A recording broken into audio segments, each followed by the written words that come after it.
Komunikasi toksik di kantor, Career Checkup Time. Ini saatnya kita belajar komunikasi anti-toksik. Seperti apa sih komunikasi toksik? Nah, secara definisi ini adalah komunikasi yang negatif yang secara sadar atau tidak kita bisa nyakitin lawan bicara kita. Nah, untuk memulainya kita perlu belajar ada istilah golden rule dalam ilmu komunikasi, yaitu perlakukanlah orang lain sebagaimana engkau mau diperlakukan. Kalau kita mau diperlakukan dengan hormat, maka kita terlebih dahulu menghormati orang lain. Selama ini, saya pikir golden rule ini adalah aturan yang terbaik dalam ilmu komunikasi.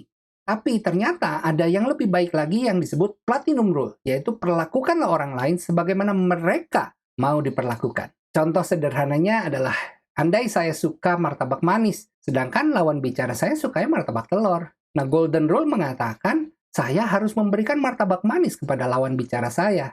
Sedangkan platinum rule, yang penting adalah lawan bicara saya sukanya martabak telur, jadi saya harus berikan dia martabak telur. Saya sering sebut dengan istilah hot button, yaitu segala sesuatu yang disukai oleh lawan bicara kita dan saat kita memberikannya, itu akan membuka jendela komunikasi yang positif, yang hangat, dan tentu saja anti-toksik. Nah, setelah itu barulah kita bisa menerapkan 2 langkah dalam strategi komunikasi anti-toksik. Yang pertama adalah identifikasi dulu apa hot button dari lawan bicara, lalu yang kedua sesuaikan gaya komunikasi kita dengan hot button lawan bicara kita tadi. Contohnya saya ingat waktu saya masih menjadi sales, saya menghadapi customer dengan hot button, dia sangat suka dipuji. Saat saya komunikasi, saya banyak melakukan pujian dan juga mengagumi beliau, sehingga akhirnya jendela terbuka dan berujung pada terjadinya penjualan. Contoh lain lagi adalah saat saya mengajukan insentif ke orang keuangan. Kita tahu orang keuangan itu biasanya cermat, hati-hati, sulit tuh ngeluarin uang. Sebagai sales, saya harus siapin data-data yang selengkap-lengkapnya sehingga insentif itu cepat keluar. Jadi kunci untuk komunikasi anti-toksik ternyata adalah kita belajar menjadi seperti bunglon. Temukan dulu hot button, lalu sesuaikan komunikasi kita dengan